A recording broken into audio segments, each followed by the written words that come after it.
Endemic species हमने पढ़ लिया है कल। आज कीस्टोन और क्रिटिकल लिंक स्पीसीज। तो सबसे पहले कीस्टोन।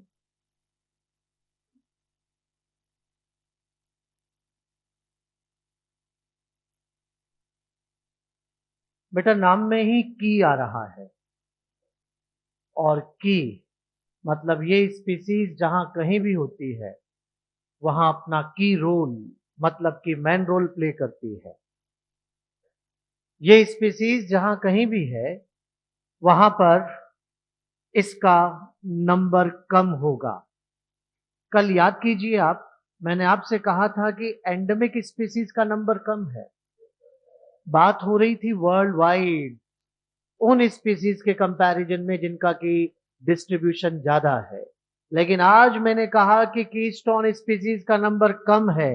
याद रखना, आज इकोसिस्टम वाइज बात हो रही है। इनका नंबर अपने इकोसिस्टम में कम है, और अगर नंबर कम है तो इनका बायोमास भी कम होगा। बायोमास, बायोमास क्या होता है इसको साथ में ही समझेंगे, क्योंकि इकोलॉजी में ये टर्म आगे चलकर कई बार यूज करेंगे हम। तो बायोमास अगर वैसे सिंपली देखा जाए तो सीधा मतलब आता है कि किसी भी लिविंग का आप अगर वजन कर रहे हैं तो वो वजन ही, वेट ऑफ लिविंग ही उसका, लिविंग का मास क्या कहलाता है? बायोमास। बेटा इसको दो तरह से लिया जा सकता है। एक तो इसको आप फ्रेश वेट की फॉर्म में ले सकते हैं, और एक इसको ड्राई वेट की फॉर्म में ले सकते हैं। ऑर्गेनिज्म जैसा है, अगर उसको उसी हालत में वजन किया तो क्या होगा? लेकिन अगर उसकी बॉडी से वाटर कंटेंट को हटा के देखा तो इसका मतलब क्या मैं कह दूं कि dry weight equals to fresh weight minus water है? जैसे मैं अभी जैसा हूं उसी तरह से आपने मुझे वजन किया तो मेरा क्या आएगा? लेकिन अगर आपने मुझे सुखा के तोला तो अब आप मुझसे कहेंगे कि सर सुखाते कैसे हैं? अच्छा सुखाते जला के सुखाते हैं, निचोड़ के सुखाते हैं? थोड़ा बेटा बड़े हो गए, अब समझदारी रखो आप। तो यहाँ पर ध्यान रखो, आप कहें कि सर अगर अभी अभी आपको सुखा दिया तो आप हमारे बीच नहीं रहोगे, और अगर इकोसिस्टम वाइज ऐसे सुखाते फिरे तो भारी पड़ जाएगा। तो इसके लिए तो कुछ करना पड़ेगा। आखिर ड्राई वेट लेते कैसे हैं, क्या किया जाता है जिससे कि ड्राई वेट लेंगे और ऑर्गेनिज्म जिंदा रहेगा? तो इसके लिए बेटा एक इंस्ट्रूमेंट यूज करते हैं जिसका नाम होता है बॉम कैलोरीमीटर। नाम तो सुना ही होगा। बॉम कैलोरीमीटर का यूज किया जाता है, और इसकी हेल्प से हम ड्राई वेट लेते हैं। कैसे लेते हैं जरा ध्यान दीजिए। आज एक लॉइन का ड्राई वेट लेके देख ही लेते हैं, और यहाँ पर हमने अभी अभी लॉइन जैसा था उसी तरह से उसका वजन किया, पता लगा कि 200 किलो आ रहा है। जल्दी बताओ ये 200 किलो 200 केजी फ्रेश या ड्राई? अभी तो जैसा है वैसे ही वजन कर लिया। अगर ऐसा है तो ये इसका फ्रेश वेट यहाँ पर आ रहा है। अब एक काम करो बेटा, इसकी बॉडी से एक छोटा सा टिश्यू अलग करो और उसको अलग से वजन करो। पता लगा कि वो जो छोटा टिश्यू आपने अलग किया वो 100 ग्राम का यहाँ पर है। अब इस वाले टिश्यू को रखना बॉम कैलोरीमीटर में, पूरे लाइन को नहीं। जब आपने इस टिश्यू को बॉम कैलोरीमीटर में रखा तो बॉम कैलोरीमीटर का काम है कि ये यहां से वाटर कंटेंट को हटा देगा। याद रखना, जब ड्राई वेट लेते हैं तो सुखाते हैं, जलाते नहीं। अगर जला दोगे तो सारा कार्बन उड़ जाएगा। हमें सिर्फ वाटर अलग करना है, उसे सुखाना है, जलाना नहीं है। और जैसे ही वाटर कंटेंट यहाँ से अलग हुआ उसके बाद दोबारा वजन किया, पता लगा कि 10 ग्राम बचा है। इसका मतलब 100 में से 10 बच गया, तो कितना परसेंट आ रहा है? 10% आ रहा है। अरे अब तो सीधा अप्लाई कर दो रे, जो 200 किलो का लॉइन घूम रहा है वो सूख के 20 किलो रह जाएगा, क्योंकि वही 10% अप्लाई कर चुके हैं। तो 20 किलो इसका फ्रेश है कि ड्राई? अगर मैंने आपसे कहा कि 20 केजी लाइन का ड्राई वेट है, क्या लाइन मर गया? अरे ड्राई वेट लेने का एक तरीका है, अगर इकोसिस्टम वाइज ऐसे मारते फिरे तो भारी नुकसान हो जाएगा। तो हमने यहाँ पर एक मेथड फॉलो किया है, और उस मेथड से उसका ड्राई वेट यहाँ पर लिया है। तो यहाँ पर बेटा 20 kg यहाँ पर उसका ड्राई वेट, लेकिन अप्रोक्स है, अप्रोक्स, एग्जैक्ट नहीं, क्योंकि अभी उसकी बॉडी में हड्डियां बचती है, अभी टिश्यू वाइज भी वाटर कंटेंट बदल सकता है। बेटा आज तो आपको आइडिया दे रहे हैं, और आइडिया इसलिए कि ड्राई वेट लेते हैं तो ऑर्गेनिज्म मरता नहीं। जिस दिन सच में ड्राई वेट लेंगे, हिसाब हर बात का होगा, एक दिन तो होना ही है। अगर ऐसा है तो बेटा समझ जाइए, फिलहाल तो हमने यहाँ पर उसका ड्राई वेट नॉर्मल लेके देखा ताकि हमें समझ में आ जाए कि ड्राई वेट लेने से ऑर्गेनिज्म मरता नहीं है। तो फिर बताओ तुरंत, फ्रेश और ड्राई वेट में से कौन अच्छा? फ्रेश वेट क्यों नहीं अच्छा? अरे बार बार बदलता है, और जो लगातार बदलता है वो अच्छा। आप एक प्लांट को मॉर्निंग में वजन करो, आफ्टरनून में करो, इवनिंग में करो, तीनों टाइम अलग वजन आएगा, क्योंकि मॉर्निंग में उसका ट्रांसपिरेशन कम है, आफ्टरनून में ज्यादा है, इवनिंग में फिर कम है, और इस तरह से लगातार वेरिएबल होगा, उसे अच्छा नहीं कहते बेटा। अच्छा तो वो होता है जो कांस्टेंट रहता है, और यहाँ पर यही वजह है कि आपके एनसीईआरटी इसे मोर एक्यूरेट कह के पुकारती है। ड्राई वेट मोर एक्यूरेट क्यों है? आंसर मिल जाना चाहिए, कांस्टेंट होता है। तो चलो एक इकोसिस्टम में चलते हैं, और वहां चल के भी हम ड्राई वेट लेना सीखते हैं, बायोमास बायोमास लेना सीखें। तो इसके लिए तुरंत आ गए हम एक बड़े से ग्रासलैंड में बेटा। ये रहा एक बड़ा सा ग्रासलैंड, सब बच्चे ध्यान रखेंगे, इधर देखें बोर्ड पर। जब भी आप इकोसिस्टम में कोई भी स्टडी करो, चाहे प्रोडक्टिविटी, चाहे एनर्जी फ्लो, चाहे बायोमास, चाहे डीकम्पोजिशन, अरे कोई भी स्टडी आप करें, दो बातें जरूर याद रखना। आप आपकी स्टडी को एक पर्टिकुलर एरिया में करेंगे, आप आपकी स्टडी को एक पर्टिकुलर टाइम में करेंगे, ये दो कंडीशन होनी ही चाहिए। इसके बिना स्टडी नहीं होगी, चाहे कुछ भी हो जाए, यूनिट टाइम यूनिट एरिया होना ही चाहिए। देखते हैं कितने बच्चे मेरी बात समझ पाते हैं। अगर यूनिट टाइम नहीं लेंगे तो ड्राई वेट भी वेरिएबल होगा। अरे आज मैंने प्लांट को वजन किया, 10 किलो का आ रहा है, एक साल बाद वो 20 किलो का आ रहा है। आज 10 के हिसाब से परसेंट निकालूंगा, फिर 20 के हिसाब से निकालूंगा, बदल जाएगा। तो याद रखो, यूनिट टाइम जरूरी है, यूनिट एरिया भी जरूरी है, क्योंकि एक छोटा इकोसिस्टम, एक बड़ा इकोसिस्टम, अगर दोनों को कंपेयर करूंगा तो बराबर का एरिया लेके करूंगा, तो यूनिट एरिया होना चाहिए, यूनिट टाइम होना चाहिए। और मैंने देखा कि यहाँ पर इस यूनिट एरिया में, यूनिट टाइम में हमने देखा कि 200 हिरण घूम रहे हैं। एक यूनिट एरिया लेना जरूरी है, और इसके लिए हमने यहाँ पर 10 किलोमीटर स्क्वायर एरिया लिया है। बच्चों ये भी ध्यान दीजिए, एरिया ढंग से लेना, ऐसा ना हो कि यूनिट एरिया ही तो लेना है, 1 मीटर स्क्वायर लेके बैठ जाओ जिसमें लाइन भी ढंग से नहीं आ पा रहा हो। एटलीस्ट इतना एरिया लो जहां पर एक बढ़िया फूड चेन चल रही हो। तो आपने 10 किलोमीटर स्क्वायर एरिया लिया जिसमें 200 हिरण घूम रहे हैं, उन्हें खाने के लिए 50 भेड़िए भी हैं, और इन्हें खाने के लिए बेटा एक ही बहुत है। अगर ऐसा है तो जल्दी बताओ, डियर, वोल्फ और लायन में से किसका बायोमास सबसे ज्यादा? बोलो। डियर का। जिस बच्चे ने एक डियर, एक वोल्फ, एक लाइन को सोचा, वो लाइन ज्यादा बताएगा। लेकिन कह दिया ना आपसे, स्टडी इंडिविजुअल पे नहीं, एरिया पे है, और एरिया में एक नहीं कितने हैं, एक नहीं कितने हैं। अगर ऐसा है तो 200 के कंपैरिजन में 50 का बायोमास कम, 50 के कंपैरिजन में 1 का बायोमास कम। अगर ऐसा है तो बायोमास की सीक्वेंस में सबसे ज्यादा कौन? जीआर, फिर उसके बाद जेबार। तो याद रखेंगे आप, यूनिट एरिया यूनिट टाइम क्यों जरूरी है, ये अभी समझ में आ जाना चाहिए। अगर एक एक इंडिविजुअल को सोचोगे तो आप उसमें लाइन को सबसे ज्यादा बता दोगे, जो गलत हो जाएगा। लेकिन कभी भी इंडिविजुअल की बेसिस पे स्टडी नहीं होती, एरिया की बेसिस पे स्टडी होती है, टाइम की बेसिस पे स्टडी होती है। चलो बायोमास की चर्चा हो रही थी इसलिए आपसे इतनी बातें हुई, वापस वहीं आ जाते हैं हम। और यहाँ पर आप बच्चे देखें कि स्पीसीज की स्टोन स्पीसीज वो है जिसका अपने इकोसिस्टम में नंबर, बायोमास, लेकिन इसका इन्फ्लुएंस सबसे ज्यादा है। क्योंकि ये स्पीसीज अपने इकोसिस्टम में मेंटेन करके रखती है स्ट्रक्चर को। ये स्पीसीज अपने इकोसिस्टम में मेंटेन करके रखती है बैलेंस। कैसे, आओ समझते हैं। लेकिन पहले ही इसका मतलब समझ जाओ कि स्ट्रक्चर किसको कहते हैं और बैलेंस किसको कहते हैं।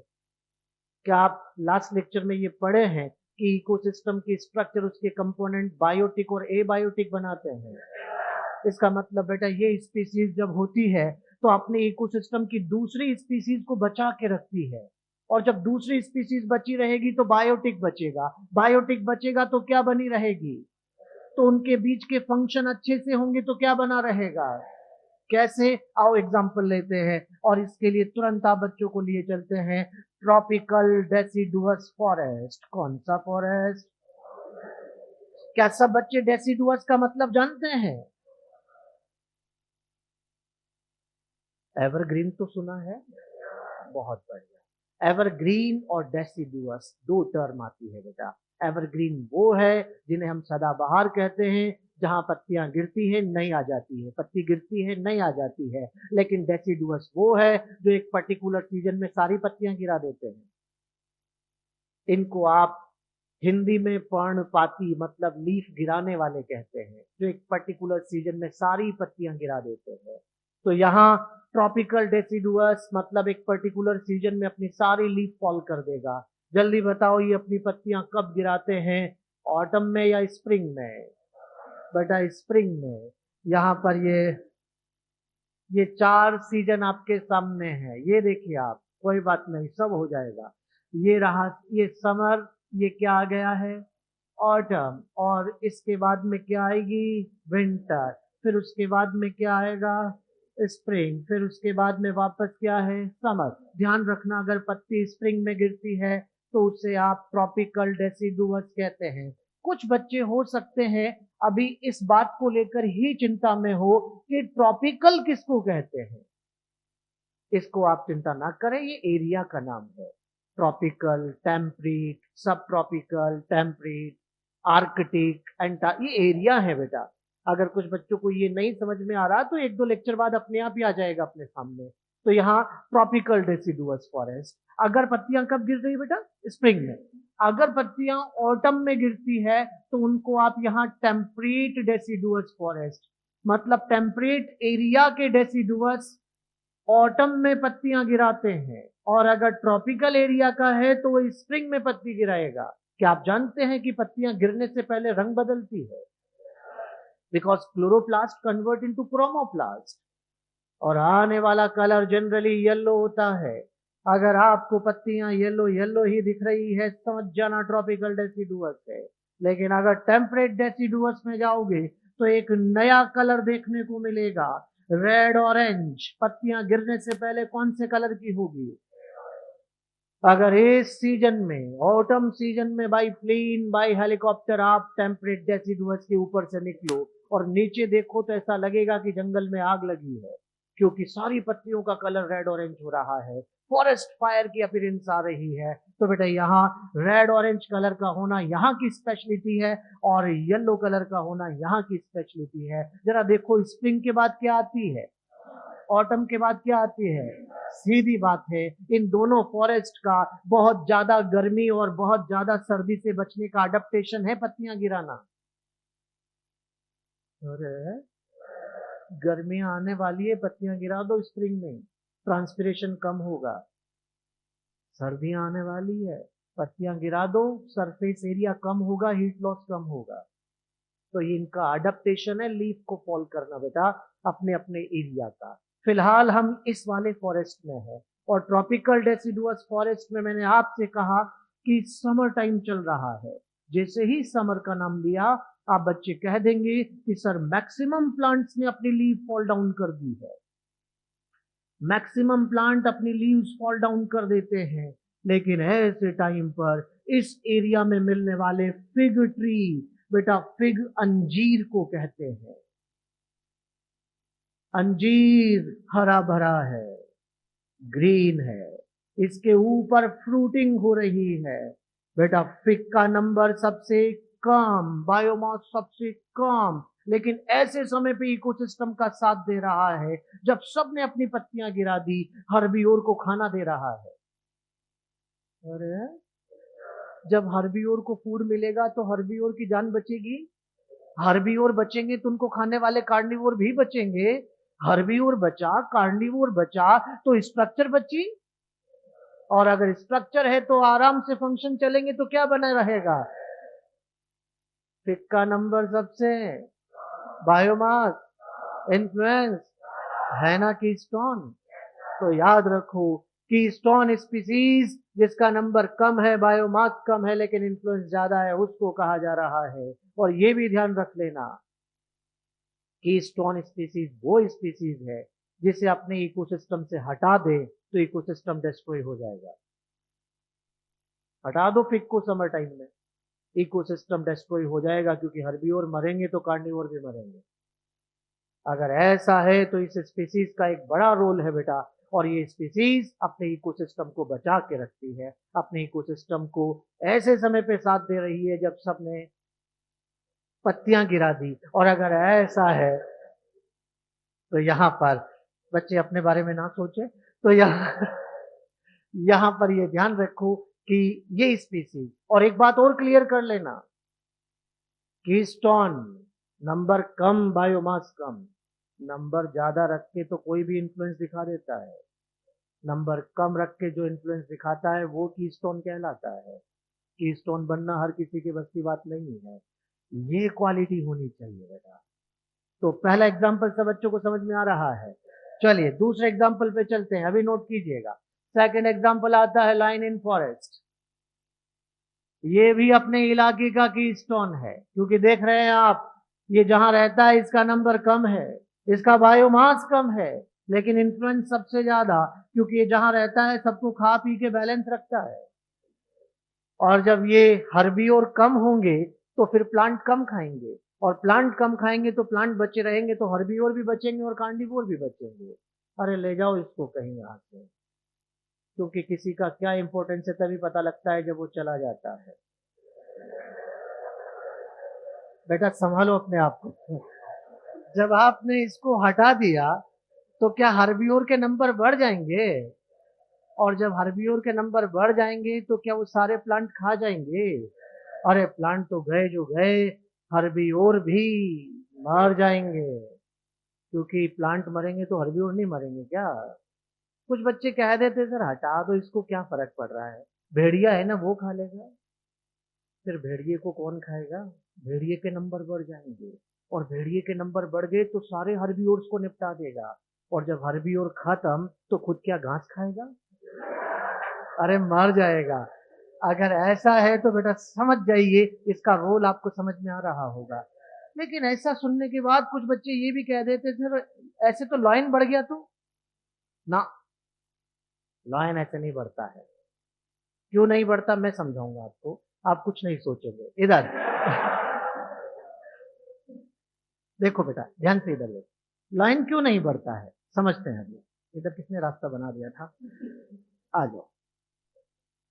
क्या एवोल्यूशन में सर आपको पढ़ाते हैं, आपने पढ़ा हुआ है कि जिनकी स्टेबिलिटी ज्यादा है, जिनकी सर्वाइवल की प्रोबेबिलिटी ज्यादा है, उनका रिप्रोडक्टिव पोटेंशियल कम होता है? ऐसा ऐसा कुछ सुना क्या? नहीं सुना तो अभी सुनो बेटा। जिनकी, देखो क्या हुआ, एवोल्यूशन जब हो रहा था तो हर स्पीसीज अपने सर्वाइवल को बनाए रखने के लिए एक पर्टिकुलर रिप्रोडक्टिव स्ट्रेटजी को डेवलप कर रहे थे। जैसे आप इंसेक्ट को देखो, इंसेक्ट बहुत सारे, बहुत मतलब ये मानो कि जब हम चलते हैं तो 150 तो पैरों में दब के मर जाते हैं, फिर भी आज तक उनकी स्पीसीज बनी हुई है, क्योंकि वो नंबर ज्यादा बनाते हैं। तो जिनकी स्टेबिलिटी कम है उनका रिप्रोडक्टिव पोटेंशियल, और जिनकी स्टेबिलिटी ज्यादा है उनका रिप्रोडक्टिव पोटेंशियल कम है। ये नेचर ने डेवलप किया है, ये एवोल्यूशन में डेवलप हुआ है। तो याद रखना बेटा, जिनकी स्टेबिलिटी कम होती है, जिनकी स्टेबिलिटी कम होती है, जिनकी स्टेबिलिटी कम होती है, उनका ग्रोथ या रिप्रोडक्टिव रेट ज्यादा होता है। उनका ग्रोथ रेट ज्यादा है, या फिर कह दीजिए उनका रिप्रोडक्टिव रेट ज्यादा है। क्या यहां पर रिप्रोडक्शन को मैं आर से लिख रहा हूं, और आर को यहां पर डार्विन भी यूज किया करते थे, लेकिन ये आर डार्विन कहा करते थे intrinsic rate of natural increase. क्या होता है ये intrinsic rate of natural increase? बहुत बढ़िया, मैं समझ गया। देखना बेटा ध्यान से, R intrinsic rate of natural increase किसे कहते हैं, आओ समझते हैं। मान लीजिए एक स्पीसीज है एक्स, ये species most favourable environmental condition, most favourable environmental condition, unit time, पहले देखते चलिएगा अभी बात समझ में आ जाएगी। कितने मैक्सिमम न्यू इंडिविजुअल प्रोड्यूस कर सकती है, मैक्सिमम न्यू इंडिविजुअल प्रोड्यूस कर सकती है, बना सकती है, वो पोटेंशियल उसका बायोटिक या रिप्रोडक्टिव पोटेंशियल कहलाता है। और इसी पोटेंशियल को डार्विन आर कहा करते थे, आर कहते थे बेटा। मैं रिपीट करता हूं, फिर सुनिएगा, अब आराम से रिलैक्स हो जाइए और जो मैं कह रहा हूं उसको सोचने समझने की कोशिश कीजिए। कोई भी एक नेचर में स्पीसीज है एक्स, कोई भी, उसको मैंने लैब में ले जाकर, क्योंकि बाहर तो ऐसा हो नहीं सकता, लेबोरेटरी में ले जाकर मोस्ट फेवरेबल एनवायरमेंटल कंडीशन दी, उसे जो एनवायरमेंट चाहिए, जैसा टेम्परेचर चाहिए वो दिया है, जितना खाना चाहिए दिया है, जितना स्पेस चाहिए दिया है, अरे इंडिविजुअल भी सब हेल्दी हैं। अब देखो यूनिट टाइम में वो कितने नए इंडिविजुअल प्रोड्यूस कर सकता है, वही उसका पोटेंशियल क्या कहलाता है। और इसी बायोटिक पोटेंशियल को डार्विन क्या कहा करते थे। कुछ इमेज बन पा रही है क्या? लेकिन याद रखना, हर स्पीसीज का मैक्सिमम एक लिमिट है। जैसे ह्यूमन का एक कपल, हमने सब कुछ फेवरेबल दे दिया, 1 साल का टाइम दे दिया, मैक्सिमम नया एक ही बनाएगा। ट्विंस ट्राइंस सब एक्सेप्शन है, हम तो नॉर्मल पहले अच्छा सोचते हैं। अगर ऐसा है तो याद रखो मैक्सिमम नया एक ही बनेगा। तो मैक्सिमम सबकी एक लिमिट है बेटा, और वो मैक्सिमम कितना है, वही पोटेंशियल क्या कहलाता है, बायोटिक पोटेंशियल। और वो biotic potential intrinsic rate of natural increase किस नाम से पुकारोगे?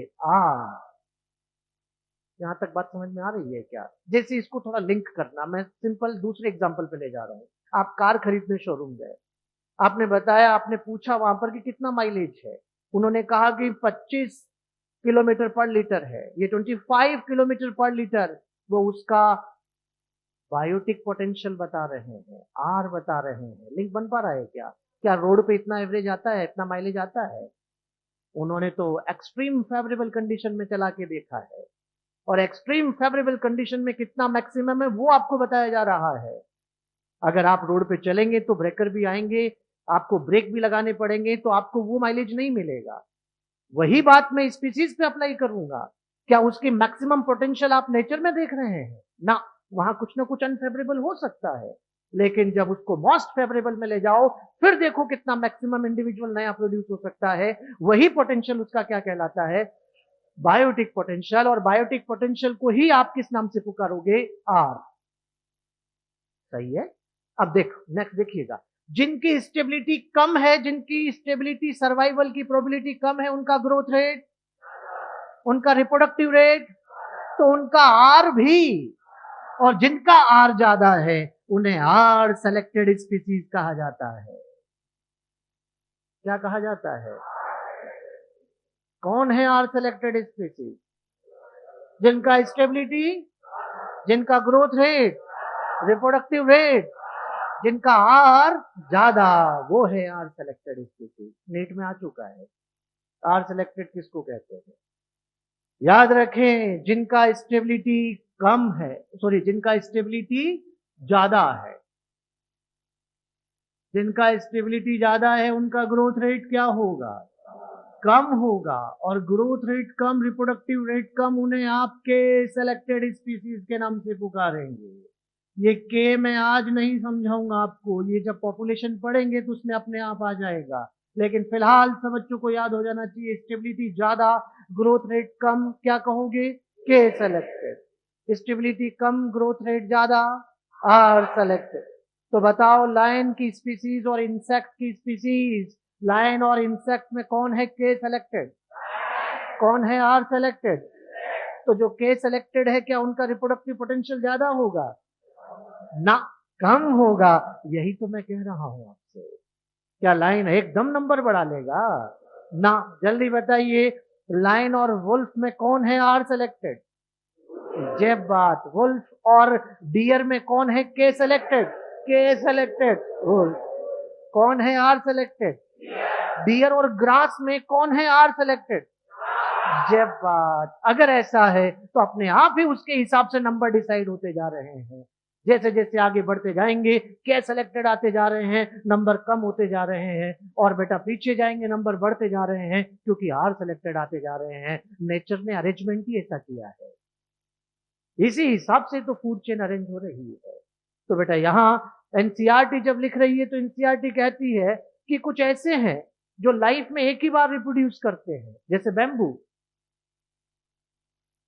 कुछ ऐसे हैं जो एक से ज्यादा बार रिप्रोड्यूस करते हैं, लेकिन बड़ी साइज के कम इंडिविजुअल बनाते हैं। ये आर है कि के है? बड़ी साइज के कम इंडिविजुअल, के। बड़ी साइज के कम, कम पे जाओ, नंबर तो कम बन रहा है ना। कुछ ऐसे हैं जो एक से ज्यादा बार रिप्रोड्यूस करते हैं, छोटी साइज के ज्यादा इंडिविजुअल बनाते हैं। ये बात। तो ये बातें सब एनसीईआरटी लिख रही है, बस आर और के नहीं लिखा है, लेकिन बाकी सब लिखा हुआ है। अभी थोड़ी देर बाद मैं एनसीईआरटी में भी आपको बताऊंगा। तो यहाँ पर फिलहाल आपको ये समझ में आ जाना चाहिए कि लॉयन ऐसे एकदम नंबर नहीं बढ़ाएगा। और सच में अगर आपको लॉयन का नंबर बढ़वाना है तो पहले ग्रास बढ़ाओ। अगर ग्रास बढ़ेगी तो डियर भी, डियर बढ़े तो वुल्फ बढ़े तो, और लायन बढ़ेगा तो सर्वाइवल हो जाएगा। अगर बिना आगे बढ़ाए पहले लाइन को बढ़ा दिया तो जो बड़ा है वही आपस में लड़के मर जाएगा, क्योंकि कंपटीशन भारी हो जाएगा। अगर ऐसा है तो बेटा यहाँ पर लाइन का नंबर ऐसे एकदम नहीं बढ़ेगा। तीसरा एग्जांपल आता है यहाँ पर, और वो है कंगारू रेट इन डेजर्ट। ये वही है बेटा, ये वही है जो कभी जिंदगी में पानी नहीं पीता, कभी पानी नहीं पीता। पानी क्यों नहीं पीता, क्या है इसके साथ, क्या नहीं है, वो तो बाद में बात करेंगे, लेकिन अभी कीस्टोन क्यों है वो उसकी बात करते हैं। ये जहां रहता है उसके लिए दो बातें बताएंगे। ये जहां रहता है डेजर्ट में, वहां डीप डीप बरोज बना के रखता है। इधर बना ली, उधर बना ली, उधर बना ली। गर्मी के दिन है, रेत बहुत गर्म हो रही है, ऐसे टाइम पर रेप्टाइल्स इसकी बरों में छुप के जान बचाते हैं, क्योंकि नीचे उतना टेम्परेचर नहीं है जितना बाहर है। मैंने स्पेशली रेप्टाइल्स का नाम लिया क्योंकि रेप्टाइल्स कोल्ड ब्लडेड है। उनका इंटरनल बॉडी टेम्परेचर बाहर के साथ बदलता है, बाहर ज्यादा तो अंदर भी प्रोटीन के डीनेचर होने का खतरा आ गया है। तो उन्होंने अपनी जान बचाई, तो स्पीसीज बचाई, ये स्ट्रक्चर बना के रखा है। दूसरी बात, ये जहां रहता है वहां सीड खाता है बेटा, सीड। इधर के बिखरे खा गया, उधर के खा गया, उधर के खा गया, अरे सीड खाता है, सीड। डेजर्ट को डेजर्ट बना के रखता है, उसे फलने फूलने नहीं देता। ऐसा सुनकर कुछ बच्चे सोच रहे हैं कि सर इससे अच्छा तो इसको हटा ही दो, डेजर्ट ग्रो कर जाएगा, फल फूल जाएगा। जो बच्चा ऐसा सोच रहा है वो बहुत स्वार्थी नेचर का है।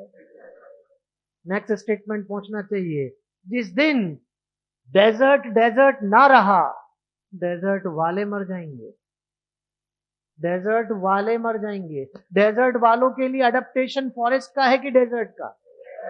तो उनके लिए तो डेजर्ट ही होना चाहिए ना। अगर ऐसा है तो अपनी इकोसिस्टम की क्वालिटी बना के रखता है, वो जैसा है उसे मेंटेन करके रखता है। इसका नंबर बायोमास इन्फ्लुएंस है ना, कीस्टोन बेटा। तुरंत नोट करो, keystone species.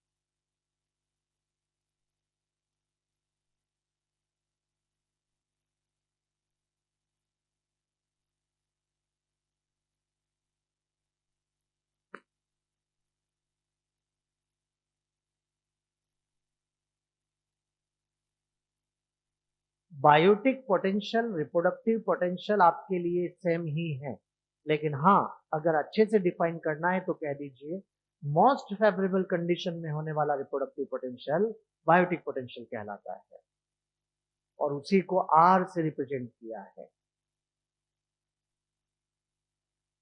Are intrinsic rate of natural increase.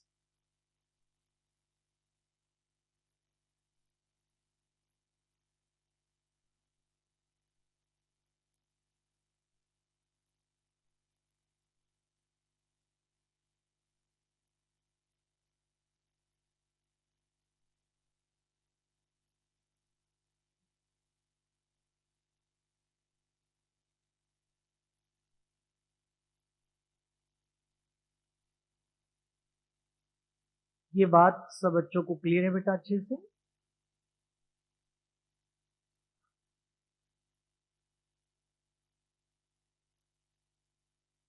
चलिए एक और लास्ट डेफिनेशन हम देख लेते हैं।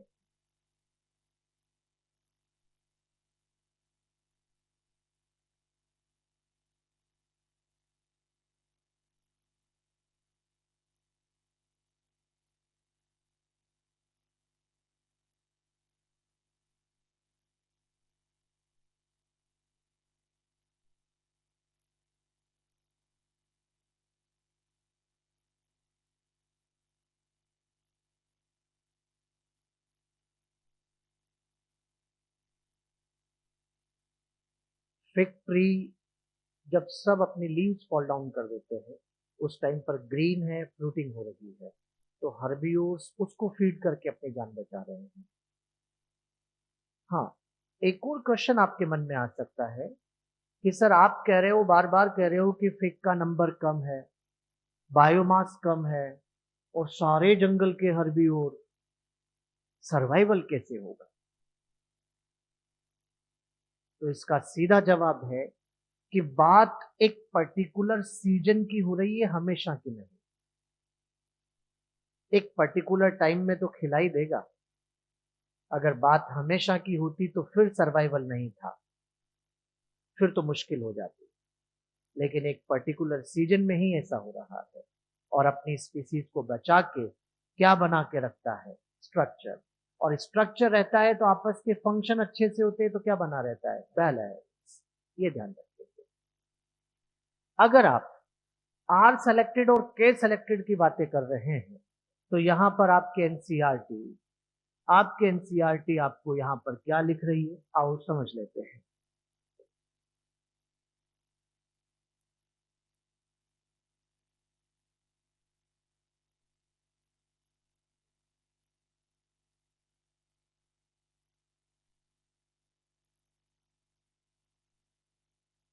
जब आप एनसीईआरटी बुक देखेंगे तो यहां पर आपको लाइफ हिस्ट्री वेरिएशन आपको नजर आएगा, और लाइफ हिस्ट्री वेरिएशन को जब आप पढ़ रहे हैं तो इस पैराग्राफ में यहां पर आपको लिखा है कि populations evolve to maximise their reproductive fitness, also called Darwinian fitness, और जिसने अपनी हाई आर वैल्यू रखा, इसका मतलब उसका रिप्रोडक्टिव पोटेंशियल ज्यादा है।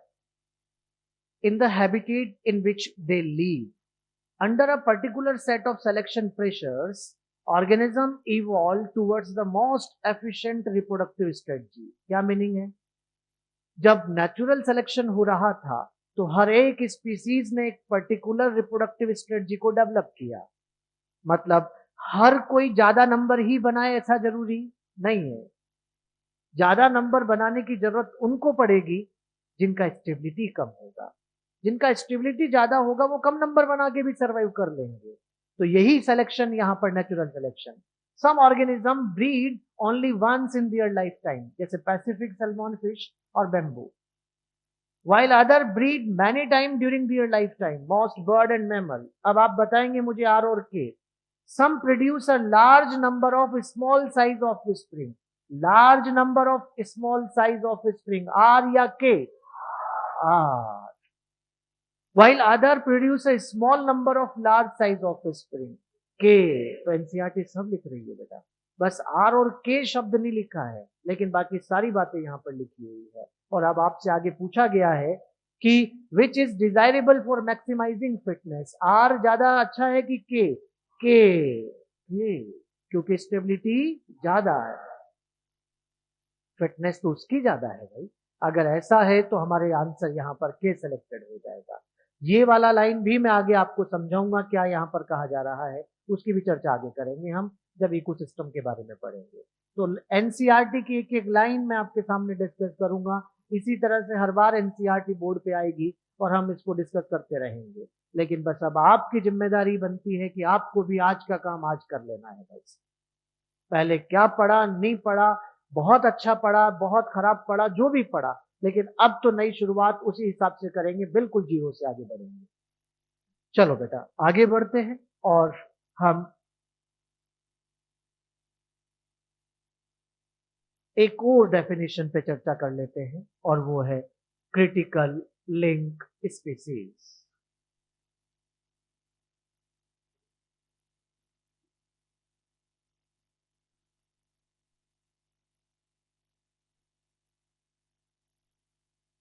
क्रिटिकल लिंक, नाम में लिंक है, इसका मतलब ये स्पीसीज लिंक बनाती है, जहां कहीं भी रहती है वहां मीडिएटर का काम करती है, लिंक बनाती है। कैसे समझेंगे हम, पहले बोर्ड पे देखो, जब तक एग्जाम्पल ना आ जाए बात समझते रहे।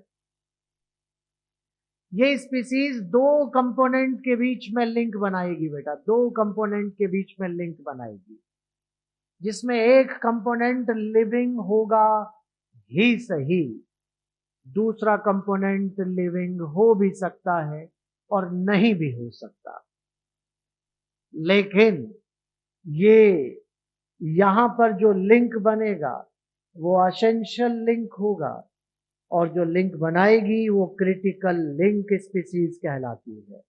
ये तो लिविंग ही होगी, स्पीसीज है। चलिए भाई एग्जाम्पल देखते हैं, और इसका बहुत बढ़िया और गजब का एग्जाम्पल है पहला, माइकोराइजा। आप सब बच्चे जानते हैं कि माइकोराइजा के अंदर यहां पर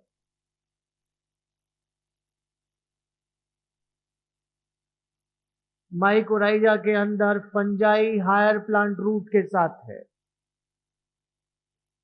हायर प्लांट रूट के साथ एसोसिएट हो जाती है, और जब हायर प्लांट रूट्स के साथ एसोसिएशन हो रहा है तो यहां पर ये देखिए आप,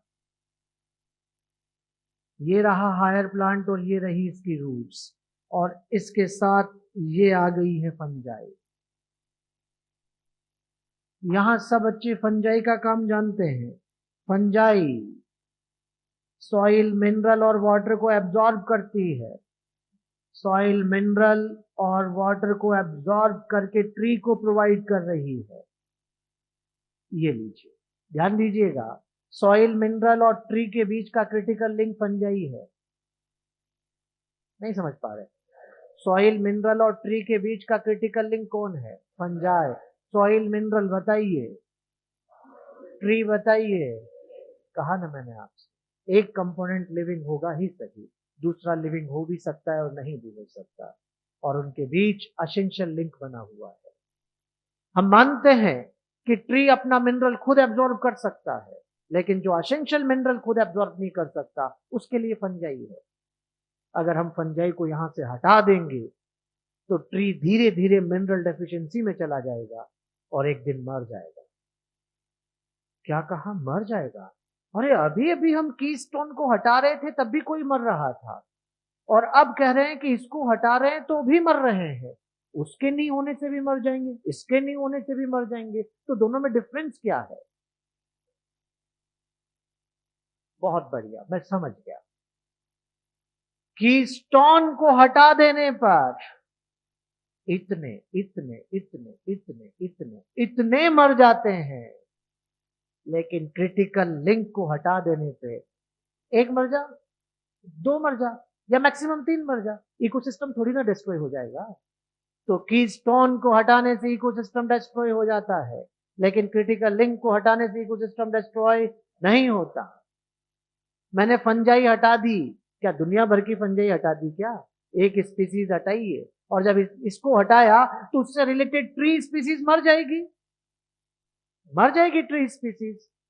एक मर गया, हो सकता है इसका बहुत कोई क्लोज पॉलिनेटर है जो इसके बिना रह ही नहीं सकता, इसके जाने से वो भी मर गया, दो मर गए।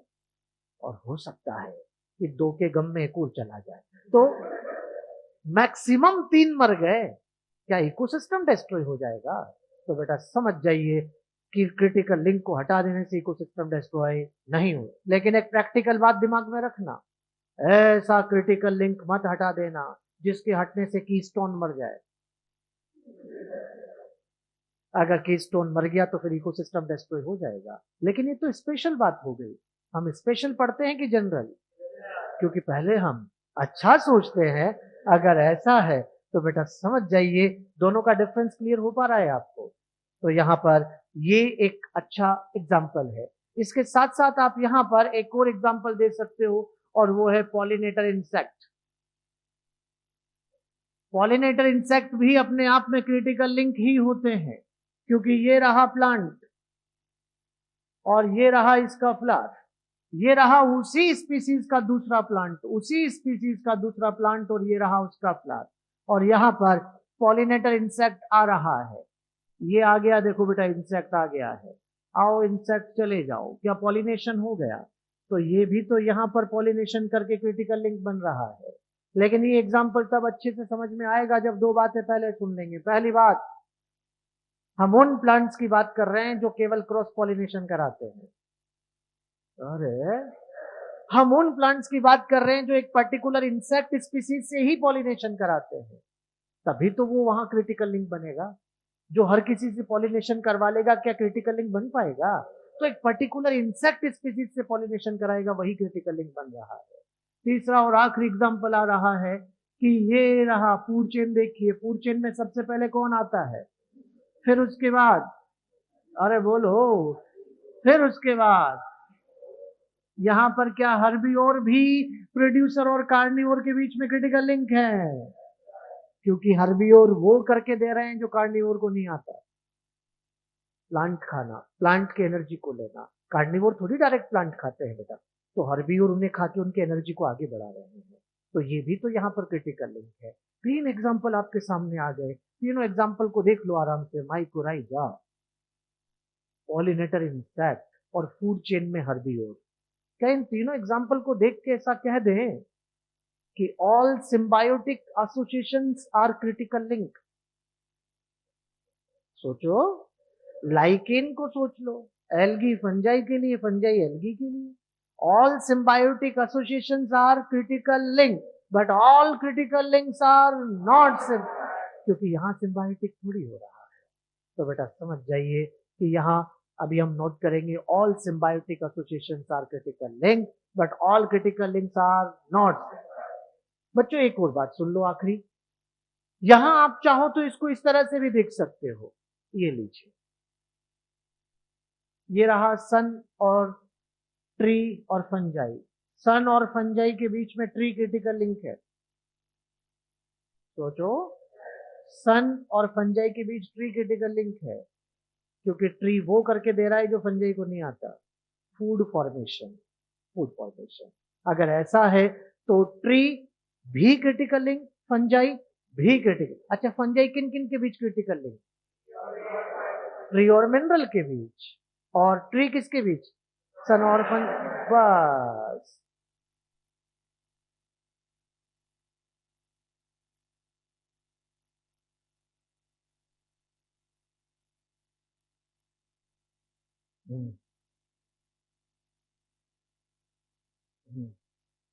सिम्बायोटिक एसोसिएशन जितने भी बने हैं उन सब में क्रिटिकल लिंक आ रहा है। ये कहा मैंने आपसे, all symbiotic association are critical link with each other, दोनों के साथ।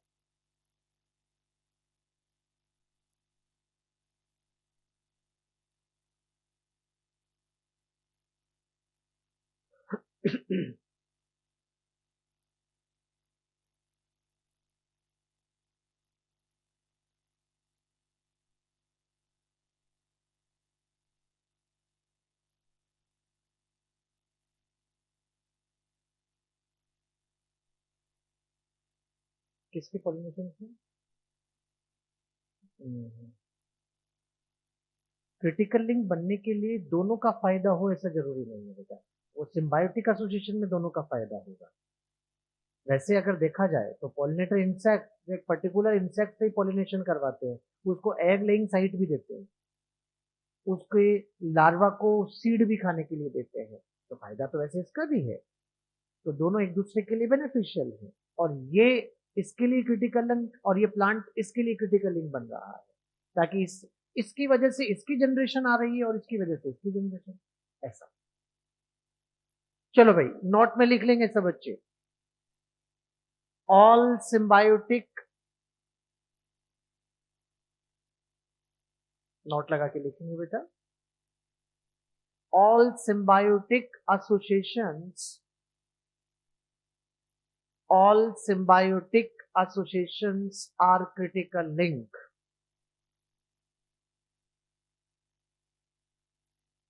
All symbiotic associations are critical link, but all critical links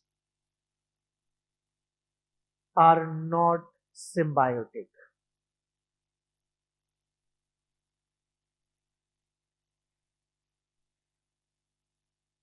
All symbiotic associations are critical link, but all critical links are not symbiotic. ठीक, तो अभी तक हमने कल ecological order को पढ़ लिया, और उस इकोलॉजिकल ऑर्डर में पॉपुलेशन को डिस्कस कर रहे हैं हम। पॉपुलेशन में आपने पहले लोकल, सिस्टर, मेटा और 3 डेफिनेशन एंडेमिक, कीस्टोन और क्रिटिकल लिंक को पढ़ लिया है। अब हम एनसीईआरटी से पॉपुलेशन को साथ में ही डिटेल से पढ़ते हुए चलेंगे बेटा। तो चलिए अब एनसीईआरटी से पॉपुलेशन वाला पार्ट स्टार्ट करते हैं हम।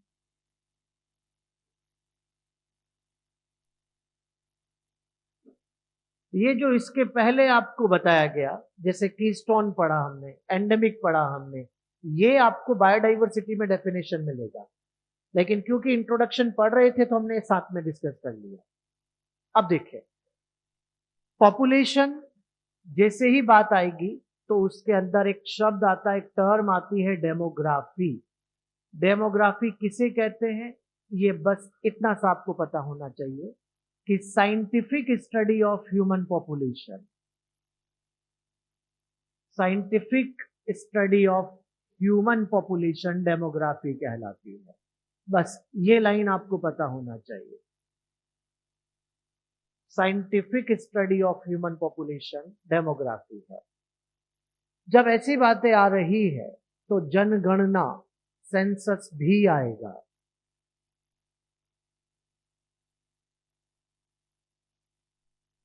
ये एक तरह से official counting of human population है बेटा, official counting of human population है। लेकिन इसका एक नियम होता है, ये हर 10 साल में, ईच डिकेड, डिकेड बोले तो 10 ईयर, हर 10 साल में, और 10वें साल का पहला साल, वेरी फर्स्ट ईयर,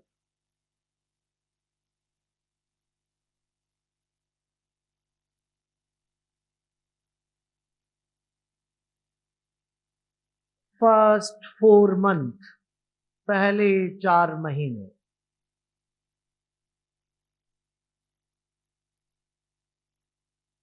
दो 2001 में हुआ, 2011 में हुआ, अब 2011 पहला साल 11, जनवरी, फरवरी, मार्च, अप्रैल में ही काउंटिंग होगी। पहले 4 महीने जनवरी, फरवरी, मार्च, अप्रैल में ही काउंटिंग होगी, उसको जनगणना कहते हैं। 2021 में कोरोना की वजह से डिस्टर्ब रहा है, कंप्लीट हो गया लेकिन डेटा अभी तक पूरी तरह से रिलीज नहीं है। तो यहां पर फिलहाल आप ये कह दीजिए, each decade, very first year, first 4 month में जो ऑफिशियल काउंटिंग होती है उसी को क्या कहते हैं, सेंसस।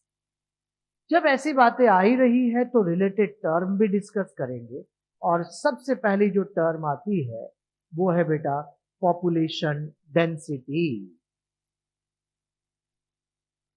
पॉपुलेशन डेंसिटी को आप कैपिटल एन से रिप्रेजेंट करते हैं। किसे कहते हैं भाई population density? Total number of individual of a species, किसी भी स्पीसीज की total number of individual per unit area. किसी भी स्पीसीज का यूनिट एरिया में कितने इंडिविजुअल रहते हैं, वो उस एरिया में उस स्पीसीज का क्या है? पॉपुलेशन डेंसिटी है। जैसे ह्यूमन, तो इंडिया का टोटल एरिया और इंडिया की टोटल पॉपुलेशन अगर आप डिवाइड कर दोगे तो अपने आप ही यूनिट एरिया में रहने वाले आ जाएंगे। और जब यूनिट एरिया में मतलब इतने एरिया में आते हैं, इतने टोटल इंडिया का area, total population, total area में इतने, तो यूनिट एरिया में कितने आएंगे पता लगा सकते हैं हम। तो वो हमारी क्या है बेटा? Population density. अभी तो हम चाइना से आगे हैं, लेकिन जब हमसे चाइना आगे था तब भी चाइना की पॉपुलेशन डेंसिटी हमसे कम थी, क्योंकि वहां एरिया ज्यादा है। इसलिए बेटा पॉपुलेशन डेंसिटी टोटल एरिया में कितने रह रहे हैं उसकी बेसिस पे फिर यूनिट एरिया निकाला जाता है। और यूनिट एरिया अलग अलग तरह से डिफाइन हो सकता है। अगर आप ह्यूमन की पॉपुलेशन डेंसिटी देख रहे हो तो किलोमीटर स्क्वायर में लेंगे। अगर आप यहां पर ग्रास की पॉपुलेशन डेंसिटी देख रहे हो तो मीटर स्क्वायर में लेंगे। अगर आप ट्री की पॉपुलेशन डेंसिटी देख रहे हो तो इसको हेक्टार में लेंगे। अगर आप इसे यहां पर बैक्टीरिया के लिए देख रहे हो तो सेंटीमीटर स्क्वायर ही बहुत है। इसका मतलब जैसा इंडिविजुअल वैसा यूनिट एरिया होगा। हर बार यूनिट एरिया किलोमीटर स्क्वायर ही होगा ऐसा जरूरी नहीं है। यूनिट एरिया बदलेगा, इंडिविजुअल अगर बदल रहा है तो यूनिट एरिया भी बदलेगा। तो इंडिविजुअल के हिसाब से यूनिट एरिया अलग अलग लिया जाएगा। तो ये पॉपुलेशन डेंसिटी। लेकिन अब हमारी एनसीईआरटी यहां पर हमें 4 स्पेशल केस दे रही है।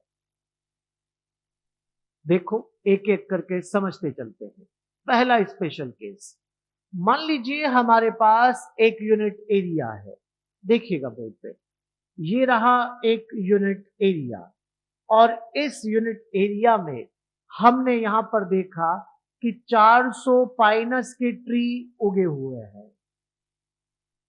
हमने देखा कि 200 यहां पर देवदार भी उगे हुए हैं। हमने देखा कि 50 यहां पर एबीज बाल्सेमिया के ट्री भी उगे हुए हैं। तीनों ट्री, ये भी ट्री, ये भी ट्री, ये भी ट्री लगभग बराबर के हैं। और जब लगभग बराबर वाले होते हैं तो पॉपुलेशन डेंसिटी देखने के लिए नंबर कम में लेते हैं। जिसका नंबर सबसे ज्यादा होगा उसी की पॉपुलेशन डेंसिटी सबसे ज्यादा होगी। जब ट्री ट्री ट्री का कंपैरिजन हो रहा है तो जिसका नंबर सबसे ज्यादा उसकी पॉपुलेशन डेंसिटी सबसे ज्यादा। लेकिन एक और केस आया, इसमें हमने देखा कि हमारे पास एक यूनिट एरिया है, और इस यूनिट एरिया में बेटा हमने देखा कि यहां पर एक बहुत बड़ा सा बनियन ट्री लगा हुआ है। ये देखिए आप, और इसके आसपास ये 200 पार्थेनियम ग्रास भी लगी हुई है। यहां पर अगर ऐसा है तो नंबर पे ध्यान दो। नंबर अगर मैंने देखा तो 1 बनियन ट्री है, एक है। यहां पर अगर देखा तो 200 पार्थेनियम ग्रास है। जैसा ऊपर की तरफ हमने समझा उसके हिसाब से देखूं तो यहां पर पार्थेनियम ग्रास की डेंसिटी ज्यादा होनी चाहिए, लेकिन ऐसा नहीं है। जब बहुत बड़ा और बहुत छोटे इंडिविजुअल में कंपैरिजन होगा तो फिर आपका क्राइटेरिया नंबर नहीं, बायोमास। जिसका बायोमास ज्यादा, या फिर बेटा जिसका परसेंटेज कवर एरिया ज्यादा, उसी की पॉपुलेशन डेंसिटी भी ज्यादा। परसेंटेज कवर एरिया का क्या मतलब है कि एक इंडिविजुअल ने कितना परसेंट एरिया कवर किया है। एक इंडिविजुअल ने कितना परसेंट एरिया कवर किया है। जिसका बायोमास ज्यादा होगा उसका परसेंटेज कवर एरिया भी ज्यादा होगा, और अगर ऐसा है तो उसी की पॉपुलेशन डेंसिटी भी ज्यादा, फिर इसी की पॉपुलेशन डेंसिटी भी ज्यादा होगी, ये ध्यान रखें। तो दोनों केस समझ में आ रहे हैं अच्छे से। बराबर के हैं तो क्या देखें, बहुत छोटा और बहुत बड़ा है तो बायोमास और परसेंटेज कवर एरिया। तीसरा केस आता है, हर बार पॉपुलेशन डेंसिटी को एब्सोल्यूट नंबर से फाइंड कर पाए ऐसा जरूरी नहीं है। हर बार इसका एब्सोल्यूट फाइंड आउट करना जरूरी नहीं है। जहां एब्सोल्यूट नहीं होगा वहां रिलेटिव पॉपुलेशन डेंसिटी देखी जाएगी। जैसे रिलेटिव के लिए पहला केस मैं इसमें बता रहा हूं, ये वाला पहला केस, तालाब में कितनी यूनिट एरिया में मछलियां रह रही है उसको हम एब्सोल्यूट नहीं कर सकते, क्योंकि जिसे इधर गिनते हैं वो तैर के उधर भी जाती है, तो एब्सोल्यूट हो ही नहीं पाता। तो उसके लिए फिर रिलेटिव देखो कैसे। हमने तालाब के चारों कॉर्नर पर जाल लगाकर एक एक बार मछली पकड़ ली, सिंगल सिंगल ट्रैप ले लिया। पहला वाला ए, दूसरा बी, तीसरा सी, नेक्स्ट डी। कुछ नहीं करना, A plus B plus C plus D divide by 4, जो भी आए वही पॉपुलेशन डेंसिटी है, चाहे हो या ना हो, एब्सोल्यूट तो हो ही नहीं सकता। सिंपल तरीका है। अगर ऐसा है तो एवरेज निकाल लो चारों का और वही आपको वहां पर पॉपुलेशन डेंसिटी मिलेगा। दूसरा आता है, इसी में कंटिन्यू, ए के बाद बी, इसके अंदर ही यहां पर बैक्टीरियल कल्चर में भी पॉपुलेशन डेंसिटी को फाइंड आउट नहीं किया जा सकता, क्योंकि दो दिक्कत है बेटा। पहली दिक्कत, बहुत छोटा है बैक्टीरिया, काउंट ही नहीं होता। दूसरी दिक्कत, काउंट करने बैठ भी गए तो टाइम कंज्यूमिंग है, बहुत टाइम लगता है। और अगर ऐसा है तो फिर यहां पर आपको रिलेटिव पॉपुलेशन डेंसिटी देखनी है। दो पेट्री प्लेट आपके सामने है और दोनों पेट्री प्लेट में बैक्टीरिया ग्रो कर रहा है। किसकी पॉपुलेशन डेंसिटी ज्यादा, बराबर का यूनिट एरिया बाहर निकाल लो, और जिसका बायोमास थोड़ा भी ज्यादा होगा उसी की पॉपुलेशन डेंसिटी भी ज्यादा होगी। चाहे हो या ना हो, एब्सोल्यूट नहीं हो सकता तो क्या करें, इसी तरह से रिलेटिव देखकर ही पॉपुलेशन डेंसिटी निकाली जाएगी। यहां तक कोई दिक्कत? सब बच्चों को बात क्लियर है? आखिरी केस आता है और वो ये है कि हर बार सामने से देखकर काउंटिंग हो ऐसा भी नहीं होता। कुछ केस ऐसे हैं जहां इनडायरेक्ट सेंसस करना पड़ता है, जैसे टाइगर सेंसस, सामने जाके काउंट करना भारी पड़ता है। अगर ऐसा है तो इसमें इनडायरेक्ट सेंसस को यूज करेंगे, और इनडायरेक्ट सेंसस दो तरह से होती है। एक तो बेटा आपने उसके पग मार्क को देख के गिन लिया, और एक उसकी फीकल पैलेट्स को देख के गिन लिया। कैसे, आओ समझते हैं।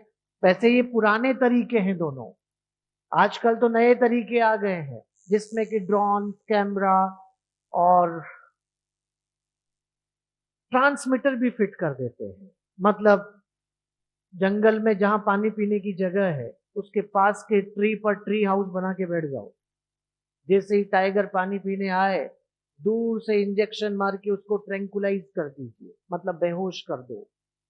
फिर उसको वहां जाकर उसके गले में बिलो स्किन ट्रांसमीटर फिट कर देते हैं, और थोड़ी देर बाद होश आ जाएगा, अपने आप चला जाएगा। दोबारा पानी पीने आया और ये तो वही पुराना वाला है, क्योंकि उससे फ्रीक्वेंसी मिल रही है, नया आने दो। 10-20 दिन की प्रैक्टिस में सब काउंट हो जाएंगे।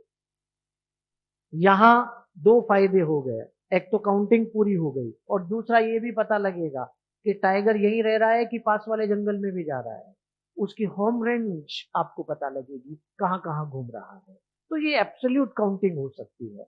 लेकिन पहले क्या होती थी, इस तरह से इनडायरेक्ट पग मार्क।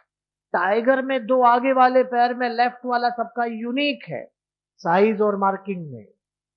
आप भी दो पास पास बैठे बच्चे अगर अपने हाथ को ऐसे मिलाएं तो एग्जैक्ट सेम साइज का नहीं आ सकता, खुद का नहीं, पास वाले से। सेम साइज का नहीं हो सकता, मार्किंग भी वेरी करेगा बेटा। और अगर ऐसा है तो एक पर्टिकुलर डायमीटर, पर्टिकुलर मार्किंग को एक नंबर असाइन कर दो। जैसे आपने नाम सुना होगा T95, T91, नहीं सुना?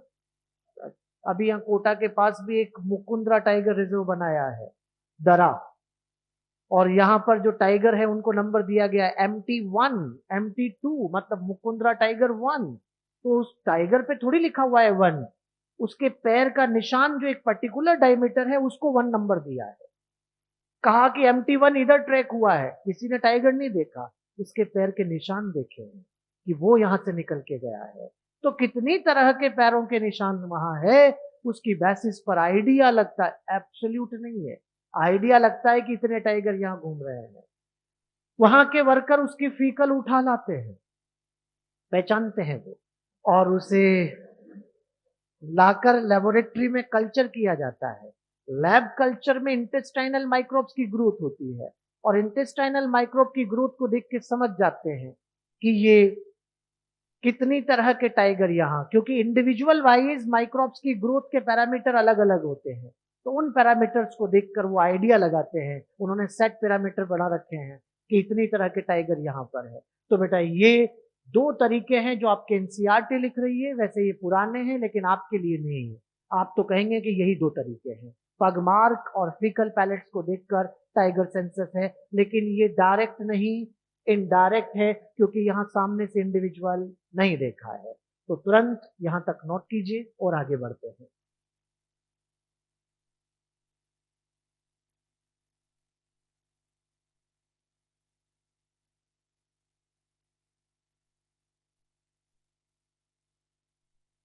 अच्छा, इधर साइड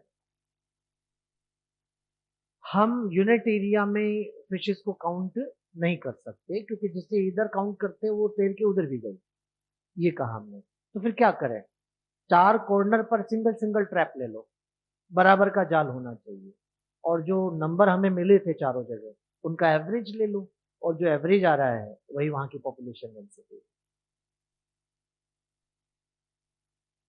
बैक्टीरियल कल्चर में हम काउंटिंग नहीं कर पा रहे हैं, क्योंकि एक तो बैक्टीरिया बहुत छोटा है, काउंट नहीं कर सकते, और काउंट करने बैठ भी गए तो टाइम कंज्यूमिंग होगा।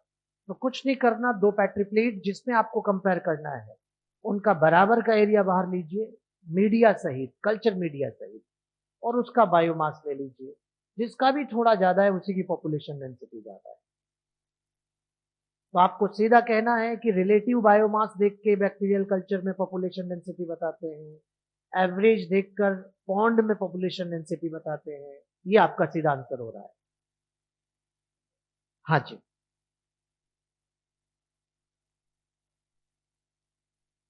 यही मैं बार बार बोला, पर इंडिविजुअल, परसेंटेज कवर एरिया पर इंडिविजुअल, पर अगर ऐसा है तो सिंगल इंडिविजुअल का तभी ज्यादा होगा जब बायोमास ज्यादा होगा।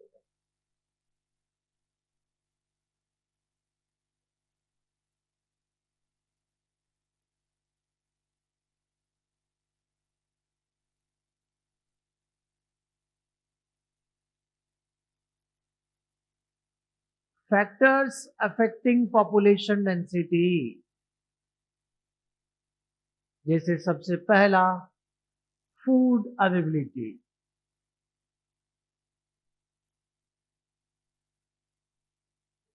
अवेलेबिलिटी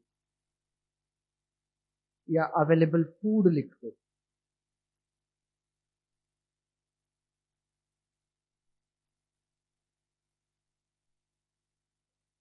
अगर फूड ज्यादा है तो पॉपुलेशन डेंसिटी ज्यादा हो जाएगी, अगर फूड कम है तो पॉपुलेशन डेंसिटी कम हो जाएगी। नेक्स्ट आता है वेदर।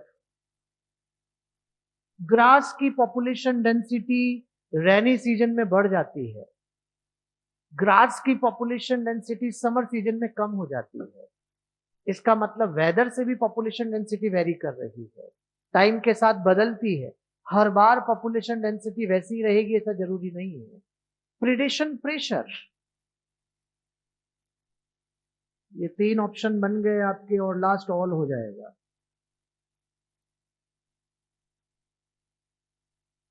प्रिडेशन प्रेशर, ये भी पॉपुलेशन डेंसिटी को इफेक्ट कर रहा है।